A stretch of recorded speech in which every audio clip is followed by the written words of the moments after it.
வணக்கம், இது தமிழ் டெக் குருஜி. நண்பா, இன்றைக்கி என்ன சொல்லித்தர போகிறேன்னா, நீங்கள் சிண்டிகேட் பேங்க் கஸ்டமராக இருந்தீங்கன்னா உங்களோட இன்டர்நெட் பேங்கிங் சர்வீஸ் எப்படி ஆக்டிவேட் பண்ணுறதுன்னு சொல்லித்தர போகிறேன். இது வரைக்கும் தமிழ் பேங்கிங்கை சப்ஸ்கிரைப் பண்ணலாம், கீழே இருக்கக்கூடிய சப்ஸ்கிரைப் பட்டனை கிளிக் பண்ணி சப்ஸ்கிரைப் பண்ணிக்கோங்க நண்பா. ஏன்னு பார்த்தீங்கன்னா இது பியூர் பேங்கிங் சேனல். உங்களுக்கு பேங்க் பற்றின டீட்டெயில்ஸ் நிறைய தெரிஞ்சுக்கலாம். ஃபஸ்ட்டு இன்டர்நெட் பேங்கிங் ரெஜிஸ்டர் பண்ணுவதற்கு நீங்கள் சிண்டிகேட் கஸ்டமராக இருந்திருக்க வேண்டும். அதுக்கப்புறம் உங்களோட மொபைல் பேங்கிங் உங்கள் மொபைல் நம்பர் பேங்கில் லிங்க் பண்ண இருக்க வேண்டும். அப்புறம் உங்கள் இமெயில் அட்ரஸும் லிங்க் பண்ணியிருக்க வேண்டும். அதுக்கப்புறம் அதோட அஃபிஷியல் வெப் அட்ரஸ் போய்க்கோங்க, SYNDOonline.in. அது போனதுக்கப்புறம் உங்களுடைய அக்கௌண்ட் புதிய கஸ்டமர் நீங்கள் புதிய இன்டர்நெட் பேங்கிங் யூஸர்னால நியூ யூஸர் ரெஜிஸ்டர் ஹியர்னு ஒரு லிங்க் இருக்கும். அந்த லிங்கை கிளிக் பண்ணிங்கன்னா ஒரு ரெஜிஸ்ட்ரேஷன் பேஜுக்கு போகும் நண்பா. இதில் அக்செப்ட் த டேர்ம்ஸ் அண்ட் கண்டிஷனுங்கிற ஒரு விண்டோ வரும். அதில் அக்ரி பண்ணிக்கோங்க. அக்ரி பண்ணதுமே உங்களுடைய bank account number and email அட்ரஸை என்ட்ரி பண்ண ஒரு ரெஜிஸ்ட்ரேஷன் பேஜ் வரும். இங்கே பார்த்தீங்கன்னா தெரியும். இதில் ஃபர்ஸ்ட் டெக்ஸ்ட் பாக்ஸில் உங்களுடைய பேங்க் அக்கௌண்ட் நம்பரை என்ட்ரி பண்ண வேண்டும். அப்புறம் ரெண்டாவது டெக்ஸ்ட் பாக்ஸில் உங்களுடைய இமெயில் அட்ரஸ் என்ட்ரி பண்ணி மூன்றாவதாக என்ன பண்ணணும்னா வேலிடேட்டுங்கிற ஒரு பட்டன் சைடில் இருக்கும். அந்த பட்டனை கிளிக் பண்ணிங்கன்னா உங்களுக்கு டாப்பில் ஒரு ரெட் கலரில் ஒரு சிக்னல் வரும். அந்த மாதிரி ரெட் கலர் டிக் மார்க் வந்துச்சுன்னா நீங்கள் ரெஜிஸ்டர் பண்ணுறதுக்கு தயார். உங்களுடைய பேங்கில் உங்களுடைய மொபைல் நம்பர் இணைக்கப்பட்டுள்ளது, உங்கள் இமெயில் அட்ரஸ் இணைக்கப்பட்டுள்ளது என்று அர்த்தம். இப்படி க்ரீன் கலர் டிக் மார்க் வரலைன்னா நீங்கள் ரெஜிஸ்டர் பண்ண இயலாது. அது புரிஞ்சுக்கோங்க. இப்போ நான் வேலிடேட் பண்ணுறேன். மேலே பார்த்தீங்கன்னா அக்சஸ் வேலிடேட் சக்ஸஸ்ஃபுல்லின்னு ஒரு டிக் வந்திருக்குது. ஸோ நெக்ஸ்ட் கொடுக்குறேன். இந்த டிக் மார்க் வந்துச்சுன்னா நீங்கள் நெக்ஸ்ட் கொடுத்துக்கோங்க.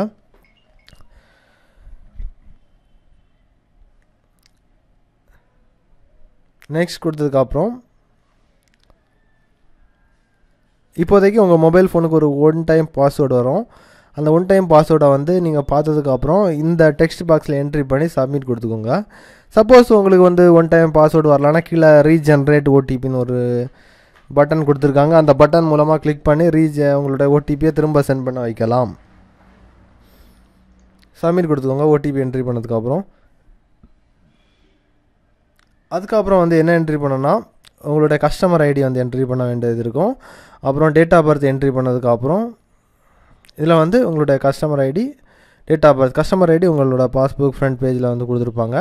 டேட் ஆஃப் பர்த் நீங்கள் உங்களோட ஆக்சுவல் டேட் ஆஃப் பர்த். அப்புறம் கீழே டாப்பில் கீழே வந்துக்கோங்க. கீழே வந்தீங்கன்னா debit transaction, credit transaction 2 option இருக்கிறது. அது கொடுக்க வேண்டியது இருக்கும். லாஸ்ட்டாக நீங்கள் ட்ரான்சாக்ஷன் பண்ண அமௌண்ட்டை என்ட்ரி பண்ணோம். நீங்கள் காசு எடுத்தாலும் சரி, நீங்கள் உங்கள் பேங்கில் டெபாசிட் பண்ணாலும் சரி, எவ்வளோ ரூபாய் நீங்கள் எடுத்தீங்களோ அந்த டீட்டெயில்ஸை கொடுத்துக்கலாம். இல்லைனா டெபாசிட் பண்ண அமௌண்ட்டை கொடுத்ததுக்கப்புறம் ஒரு கேப்சா கொடுத்துருக்காங்க, B87C8. ஸோ உங்களுக்கு வேறு ஒரு கேப்சா வரும். அந்த கேப்சாவை கீழே பார்த்து நெக்ஸ்ட் கொடுத்துக்கோங்க. நெக்ஸ்ட் கொடுத்தீங்கன்னா generate only login ID, login password, அப்புறம் இன்னொரு ரேடியோ பட்டன் வரும், generate login and transaction password. So உங்கள் அக்கௌண்ட்லேருந்து இன்னொரு அக்கௌண்ட்டுக்கு காசு சென்ட் பண்ணால் ரெண்டாவது ஆப்ஷன் சூஸ் பண்ணிக்கோங்க, generate login ID and password.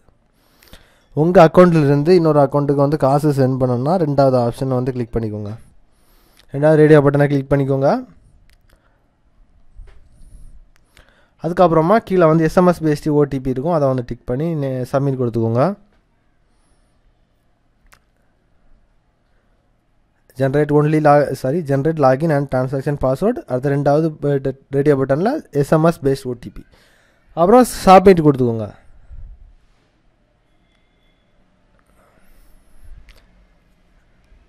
Submit கொடுத்தீங்கன்னா நெக்ஸ்ட் ப்ராசஸ்க்கு போகும்.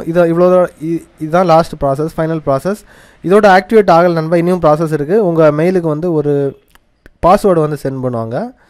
நீங்கள் உங்கள் பேங்கில் லிங்காக இருக்கக்கூடிய இமெயில் அட்ரஸ்க்கு ஒரு பாஸ்வேர்டு சென்ட் பண்ணுவாங்க. லாகின் ஐடி உங்களுடைய கஸ்டமர் ஐடி அவங்க பாஸ்புக்கில் ஃப்ரண்ட் பேஜில் இருக்கும். அந்த தான் லாகின் ஐடி.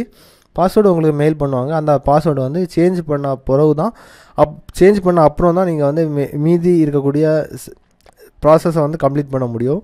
ஸோ இந்த வீடியோ பார்த்துக்கோங்க, கன்டினியூ ஸ்டாப் பண்ணிக்காதுங்க. ஏன்னா இதோட நீங்கள் ஸ்டாப் பண்ணிங்கன்னா உங்களுக்கு ப்ராப்பராக கான்ஃபிகரேஷன் பண்ண தெரியாது. இதை சக்ஸஸ்ஃபுல்லாக கம்ப்ளீட் பண்ணோன்னா இனி வர கன்டினியூ ஆகிற வீடியோ பார்த்துக்கோங்க. இந்த மெயிலில் இந்த மாதிரி இருக்கும், login password of your internet banking is HKLATEY8. இந்த மாதிரி ஒரு பாஸ்வேர்டு உங்களுக்கு சென்ட் பண்ணுவாங்க. உங்கள் மெயில் ஓப்பன் பண்ணிங்கன்னா இந்த மாதிரி வரும். ஸோ இந்த பாஸ்வேர்டை சேம் தான் உங்களுடைய சிண்டிகேட் இன்டர்நெட் பேங்கிங் சைட்டில் போனதுக்கப்புறம் அந்த யூசர் ஐடி உங்களுடைய சரி உங்களுடைய கஸ்டமர் ஐடி தான் யூசர் ஐடி. அந்த யூசர் ஐடி என்ட்ரி பண்ணதுக்கப்புறம் இப்போதைக்கு நீங்கள் இமெயிலில் ரிசீவ் ஆன பாஸ்வேர்டு வந்து என்ட்ரி பண்ணி லாகின் பண்ணிங்கன்னா சேஞ்ச் விண்டோ வரும். அதாவது இந்த பாஸ்வேர்டை வந்து சேஞ்ச் பண்ணி ஆகணும். ஸோ அதற்காக இன்னொரு விண்டோ வரும். ஸோ இப்போதைக்கு என்னுடைய மெயிலில் ரிசீவ் ஆகிருக்கக்கூடிய பாஸ்வேர்டை நான் என்ட்ரி பண்ணுறேன். பண்ணி லாகின் கொடுத்ததுமே இன்னொரு பாஸ்வேர்டு சேஞ்ச் விண்டோ அப்பியர் ஆகும்.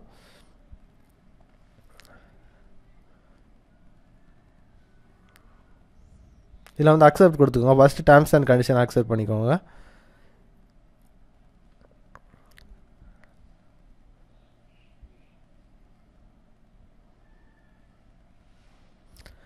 இதில் உங்களுடைய பழைய அதாவது மெயிலில் ரிசீவ் ஆகிருக்கக்கூடிய பாஸ்வேர்டை வந்து என்ட்ரி பண்ண வேண்டியது இருக்கும். அப்புறம் புதிய பாஸ்வேர்டு கன்ஃபார்ம் பாஸ்வேர்டு வந்து என்ட்ரி பண்ணிக்கோங்க.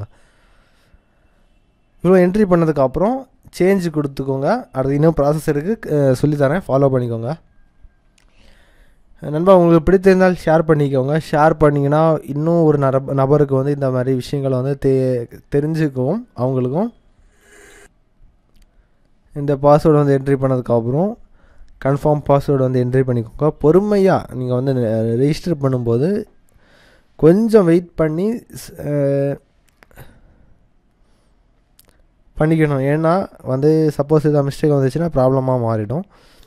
இங்கே வந்து பார்த்திங்கன்னா தெரியும் தவறாக வந்து பாஸ்வேர்டு வந்து என்ட்ரி பண்ணுறதுனால என்னெல்லாம் அலர்ட்ஸ் வருகிறது. ஸோ உங்களுக்கு தெரியறதுக்காக தான் இந்த மாதிரி பண்ணுறேன். ஸோ இந்த பாஸ்வேர்டு வந்து என்ட்ரி பண்ண டைமில் வந்து தெளிவாக நீங்கள் வந்து சமாதானமாக பொறுமையாக வந்து பண்ணிக்கணும். இப்போதைக்கு உங்களை நிக் நேம் செட் பண்ண வேண்டியது இருக்குது நண்பா. ஒரு டம்மி நேம் உங்களோட நிக் நேமை வந்து என்ட்ரி பண்ணதுக்கப்புறம் கண்ணி கொடுத்துக்கோங்க. கண்ணி கொடுத்தாச்சுன்னா ப்ராசஸ் வந்து கம்ப்ளீட் ஆயிரும். இப்போதைக்கு உங்களோட பாஸ்வேர்டு வந்து சேஞ்ச் இருக்கிறது. அப்புறம் லாகின் பண்ணிங்கன்னா இப்போதைக்கு லாஸ்ட்டாக வந்து நீங்கள் வந்து சேஞ்ச் பண்ண பாஸ்வேர்டு வந்து என்ட்ரி பண்ணி லாகின் பண்ணிக்கோங்க. உங்களோட அக்கௌண்ட் வந்து ஆக்டிவேட் ஆயிரும். அதுக்கப்புறம் ஃபண்ட் ட்ரான்ஸ்ஃபர் ஃபெசிலிட்டி வந்து ஆக்டிவேஷன் பண்ணணும். அது எப்படிங்கிற இன்னொரு வீடியோவில் நான் போடுறேன். ஸோ இவ்வளோ ப்ராசஸ் முடிஞ்சதுக்கப்புறம் உங்களோட இன்டர்நெட் பேங்கிங் ரெஜிஸ்டர் ஆகிருக்கும். ஸோ இந்த டியூட்டோரியல்ஸ் கண்டிப்பாக உங்களுக்கு வந்து யூஸ்ஃபுல்லாக இருந்திருக்குன்னு நினைக்கிறேன். இன்னொரு நல்ல ஒரு அப்டேட்ஸில் சந்திக்கிறேன் நண்பா. அதுவரை உங்களிடமிருந்து விடைபெறுகிறேன். நன்றி, வணக்கம்.